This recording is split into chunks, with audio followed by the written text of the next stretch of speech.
welcome to Sweet Tomato Vine Homestead. I'm Linda, and today, y'all, weeds have taken top priority in my garden. So I'm going to turn the camera around, let you see what some of these weeds looking like in one of these beds. This is what the weeds are looking like in my bunching onion bed. So I have got to get them out because otherwise they're just going to choke out the onions. And I have some potatoes that have decided that they want to sprout in this bed. So they were left from last season. So we're going to just let them do their thing. But I'm going to go ahead and I'm going to get these weeds out. So let's get started.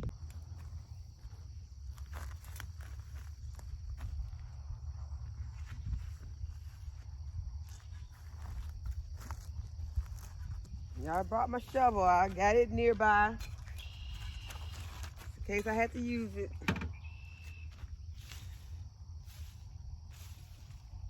Bought my bucket out. I'm going to put my weeds in my bucket so I won't have to pick them up twice.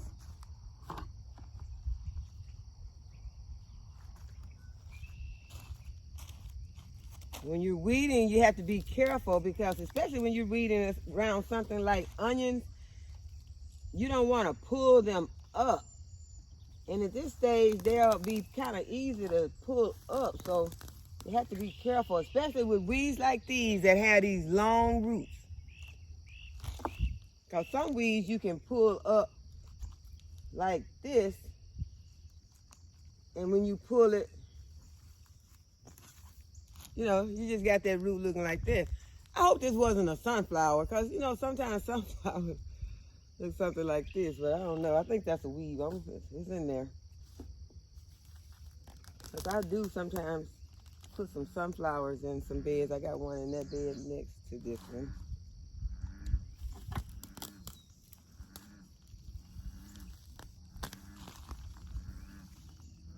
You want to try to leave your soil. You don't want to remove all the soil from your bed when you're pulling weeds. See, I already pulled up an onion.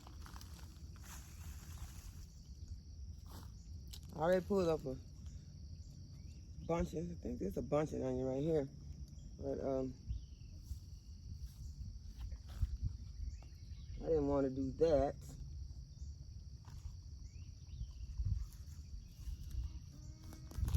Because I am not ready to harvest these yet. But I see that some will perish. Might have to let some perish to save the bed.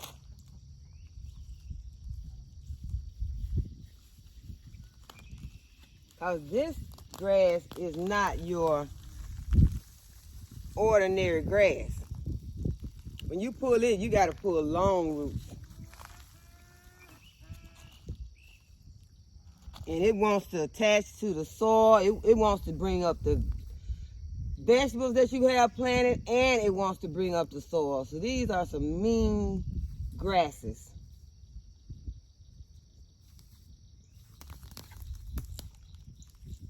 I do not like this type of grass. So if anybody knows anything about this type of grass and a way to get rid of besides coming out here and pulling it, and y'all don't think I have not been pulling this grass. I have been pulling these weeds.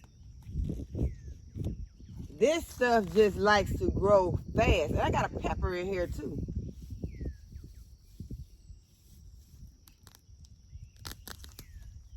I sure do not want to pull this up, so I got to work real careful around this pepper. Let's see if I can pull around this pepper without pulling it up. The little things, y'all, just the little things. If I can save this pepper and let it have some room to grow without all these weeds. So I'm going to be gentle and rough at the same time so I can get this stuff out. Get these weeds out, and then I'll come back and I'll be real nice to this bed by giving it some fish emulsion.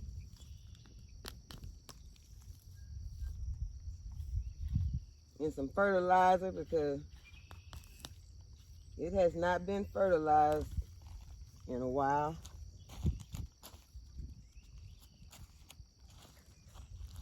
But first things first, I gotta get these weeds out.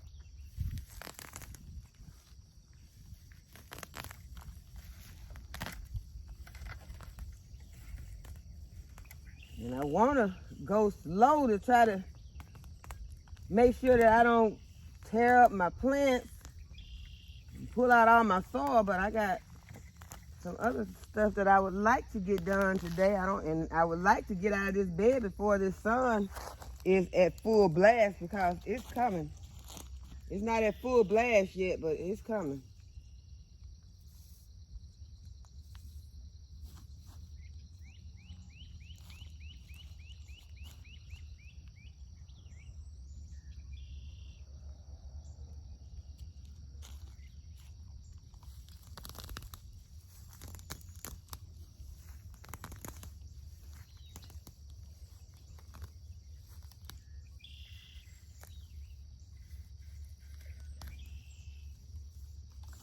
One thing that will help to keep the weeds out, though, is to mulch.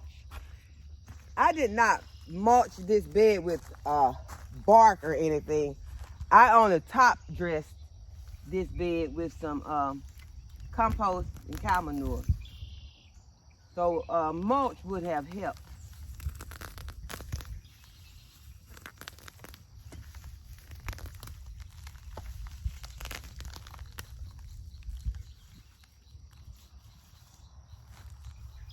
Y'all, it's getting harder and harder because some of these onions are small. I have been popping onions in this bed. After we had a frost, I popped some more because one frost that we had kind of took out some of the onions. So you got onions different sizes in this bed. So that is making it harder.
As I pull them, I'm just gonna put them over there. I should have brought my bucket with me.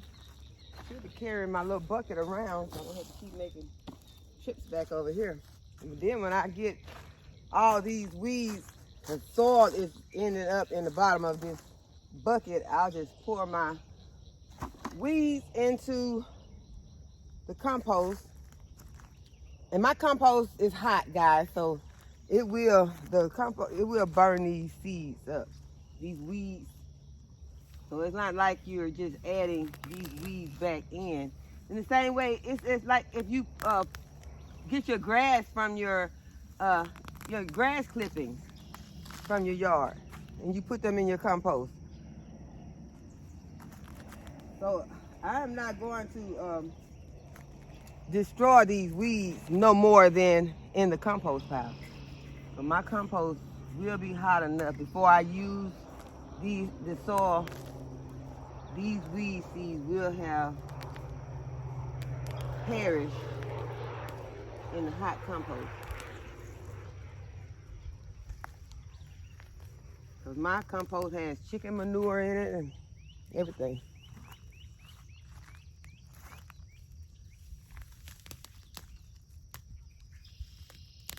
So it will be hot.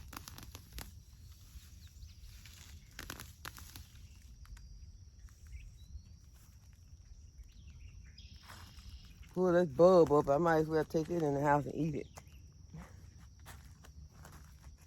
Put it in a breakfast scramble.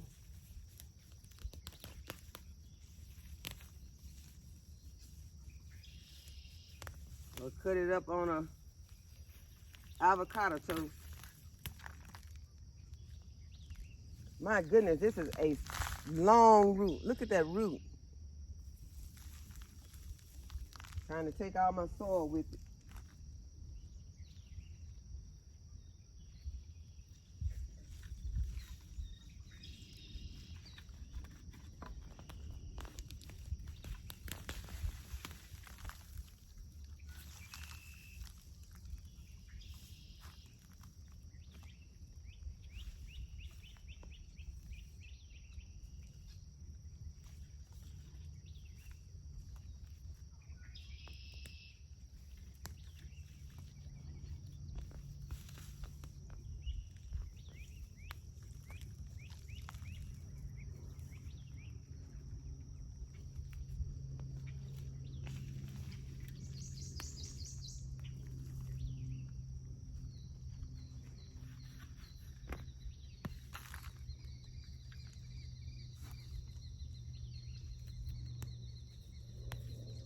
I'm tempted to go down here and, well, these have not died back, so evidently they're not ready to see about those potatoes that are in here.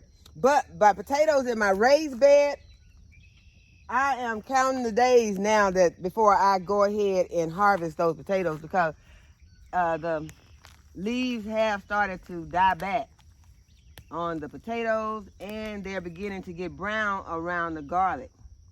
So we'll be having a potato and a garlic harvest coming up soon. Whatever we have, I will be happy for it, because I do not like going and buying potatoes or garlic or onions from the store. So I'm ready to start harvesting some food from the garden. Ready to start harvesting some tomatoes. Tomatoes are about to start to be ready for harvest.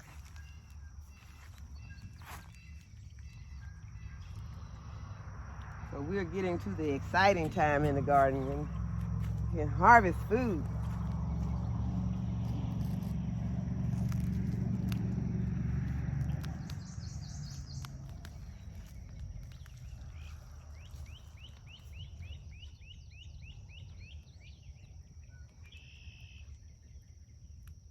This can go on a toast too.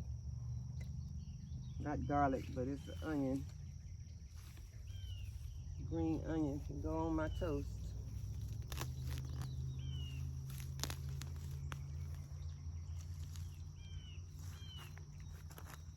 And you'd be surprised with little things like a piece of this green onion with your breakfast.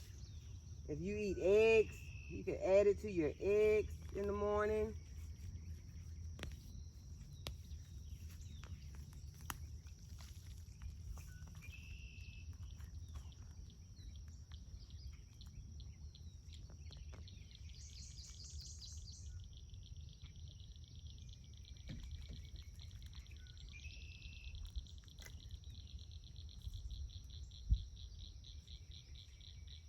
No, I'm not going to be able to just get all of these to stay, but the ones I can, I want to save so that they can get some size on them. So if I can just push them back in there and let them continue to grow, if they stand back up for me, then we'll be fine.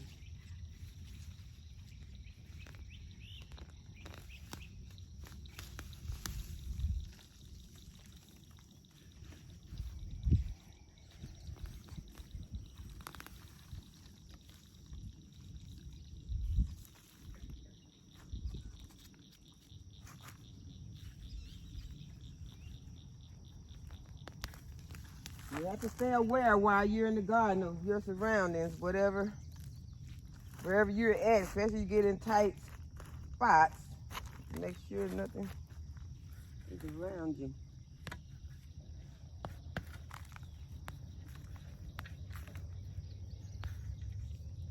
What kind of shoes do you all wear in the garden?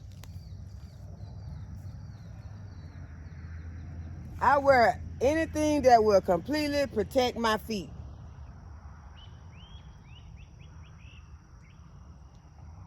I do not wear sandals in the garden. I do not wear flip-flops in the garden.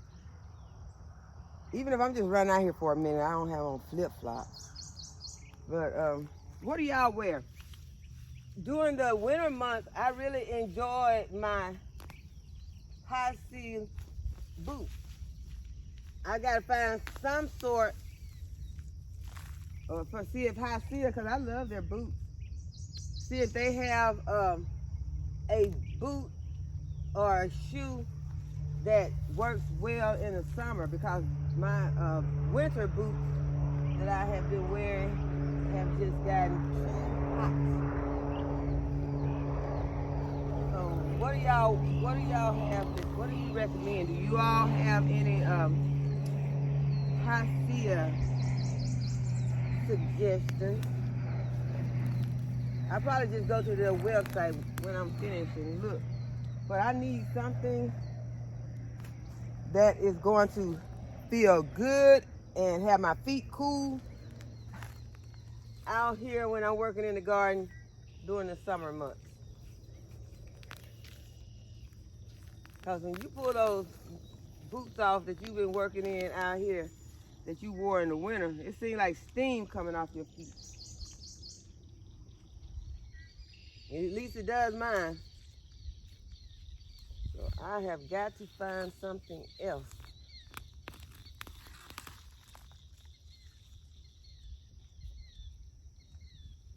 I don't like shoes that have holes in them. Like some of the garden shoes you see, they have holes in them. I'm sure that's for insulation. But it also is good for ants to crawl into your shoe. I remember some years ago, I had some boots. And whenever I came out into the garden and I found myself standing on an ant bed, the ants were trying to crawl up the boots, but they could not. I need to figure out what kind of shoes those were, because the ants could not get up those shoes. They try their little heart out to get up and they would just fall back down. So I need some of those. I think they were rubber. I'm gonna have to do a test to see if you can stand in a ant bed with them high heels on. I'm sure you probably can, because mine are rubber. Well, I don't know. They got some little grips though at the bottom. So those ants probably could get those. I'll have to check on it.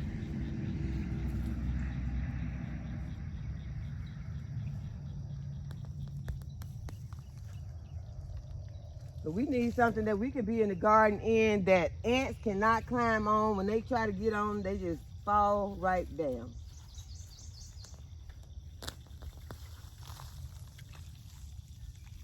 Because there are a lot of ants in the garden now, and I'd just rather not have to really worry about them. Especially not biting me. Not being able to, just, they're going to be out there. Don't bite me. I don't want them to bite me. That's why when I'm in bed like this, I have my gloves on, because otherwise, when I'm pulling these weeds like this and I'm getting all this soil, if there's an ant in there, he can bite me. But this way, he cannot bite me. He can just try to gnaw on this glove.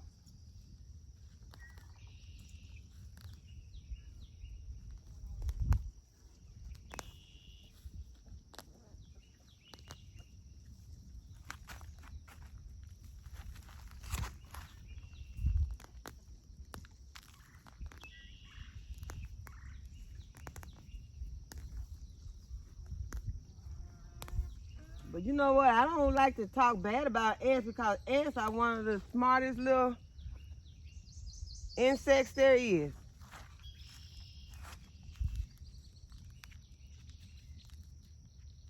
And one thing I can say about them, they work together.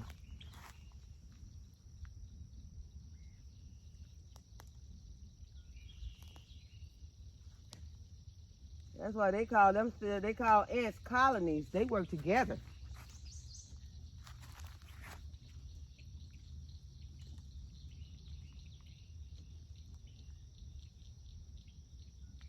If you don't believe me, you go and you Google how smart are ants. Google what some of the things that ants do, and you'll see that they are some smart little creatures, little insects.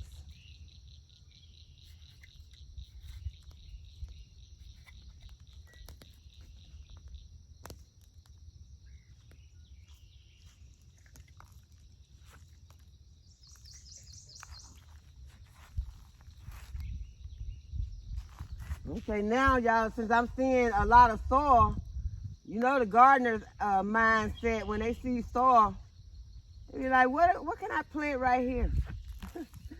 What can I plant in this spot right here?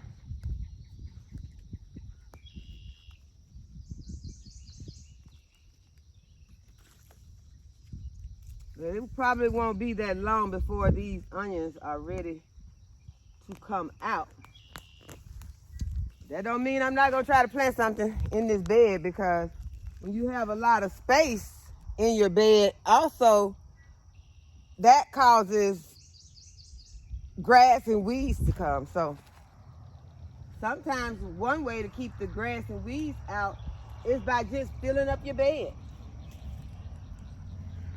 They don't have anywhere to come. In the same way that if they don't have anywhere to come because you got a lot of stuff in there, if you got a lot of weeds in your bed, your food can't produce properly either. So that works both ways. And I need my groceries to produce. That's what this is all about. I am trying to produce some food for me and my family.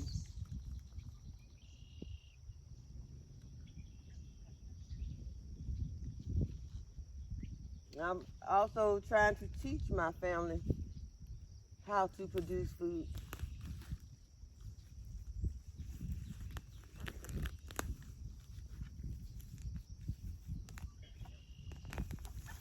Because at the same time, while I'm gardening, each time I come out here and plant something or grow something, and all of the experience that I gain out here is wisdom. And once you get wisdom, you can pass wisdom down by teaching others. Something that you find out while you're gardening that you did not know. And you know, you can read Google and all kinds of books to try to find out. But you know, sometimes the experience that you have is better, because you can say, well, I did this before and this is what happened. Or I tried this and that happened, you know. So it's all about getting out here and applying yourself, pulling these weeds, pulling up some of your onions, popping them back in the soil to see if they're going to grow again, or to see if you're just going to come out here and get them and cook them in your food. Either way, it's a win.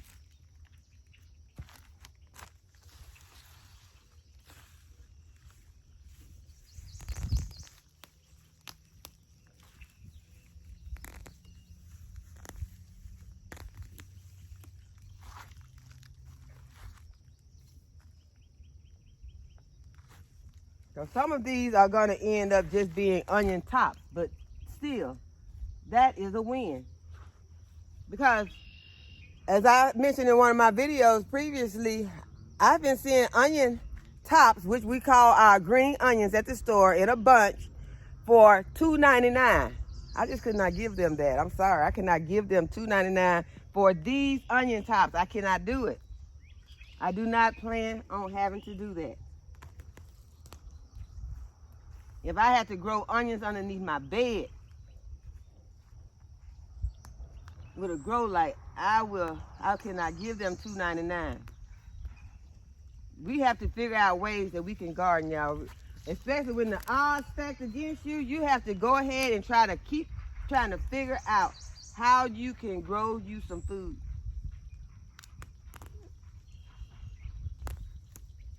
How you can have something that you can go and get to give to your family if there is I'm not going to say if there's a food shortage, but if there is a crisis.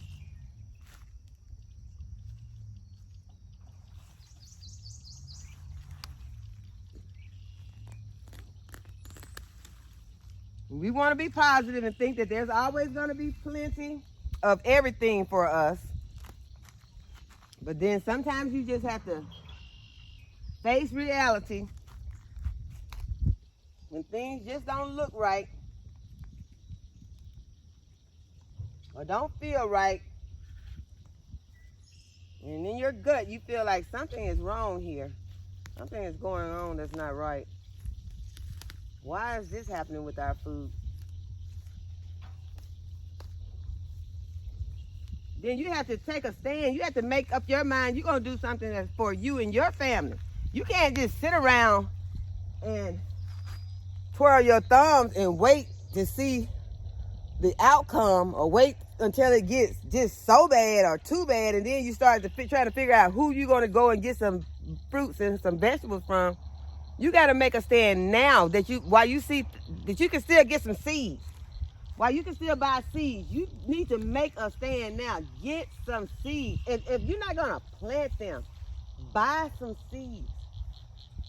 Give some seeds to somebody who will plant them. Then when the crisis hits, that person hopefully will share some food with you. But don't just sit there and do nothing.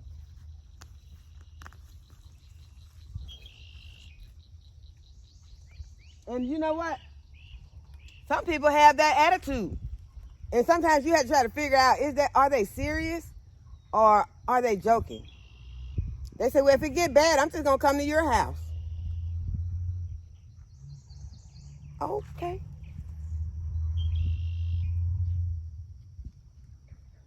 Don't wait till it get bad and then try to, go to nobody's house.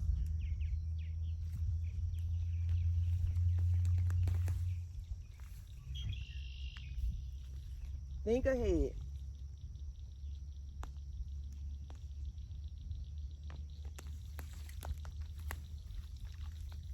Well, y'all, we've been chatting for a while, and y'all have helped me to weed this garden bed to where I feel comfortable with it. Now I just got some last few touches to put on, and I can go ahead and just try and straighten all my onions back up, stand them back up,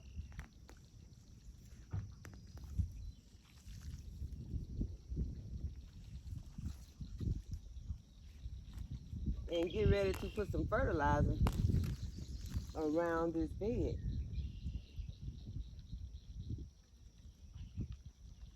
So I am not trying to be a fear monger.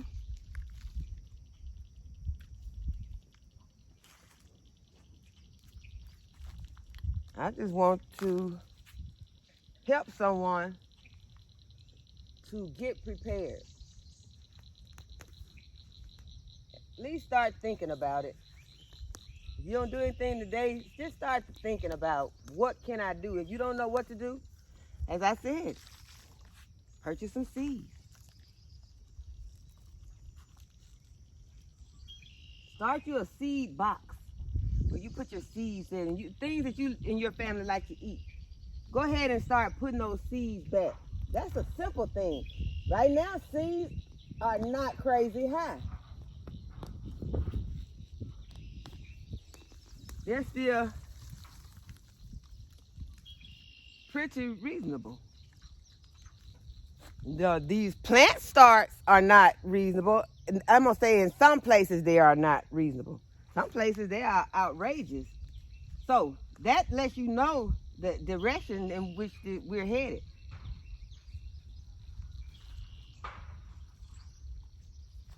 So go ahead and start getting you some seeds.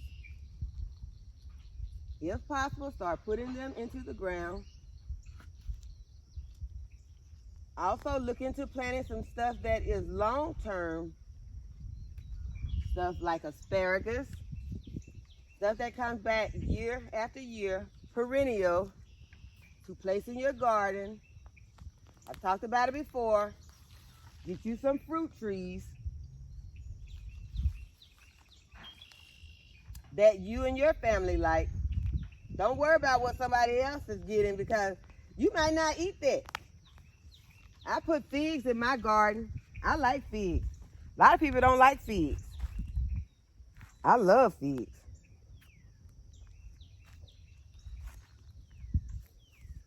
You don't just have to eat them fresh. You can do them the same way you do other fruits. You can make desserts with them. You can use them just as a sweetener. Because figs are really sweet, so you can just use them if you're trying to cut back on your sugar, which we all should be doing. You can add them to dishes as your sweetener, just making some candy. You could take your figs, and where it says put sugar, put the figs.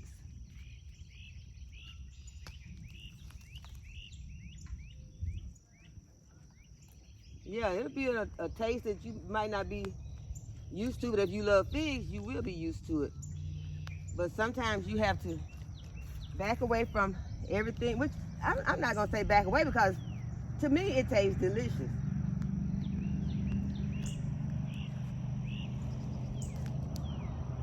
So we just want to try and do better, learn to grow. I can take that in the house. And y'all, I'm not saying that this that I did is perfect on this weeding, but it's a whole lot better than what it was.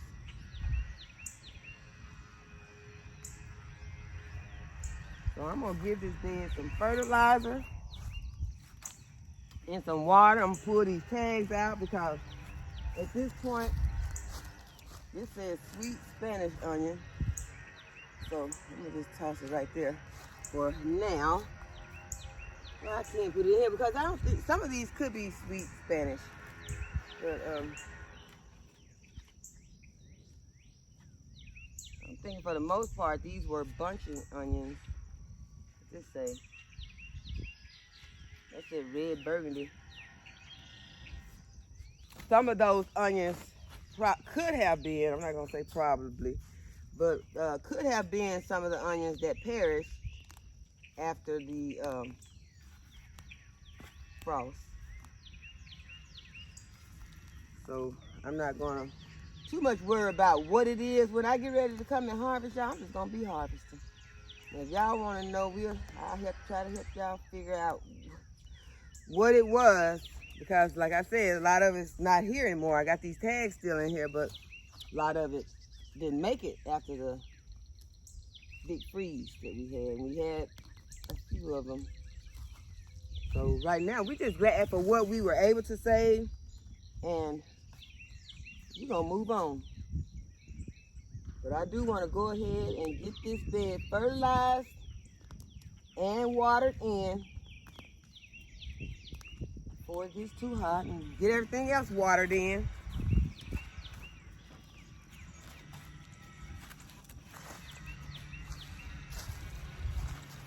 Okay, y'all, this is what this bed is looking like. So I hope that you all enjoyed the video, and I will see you in the next one.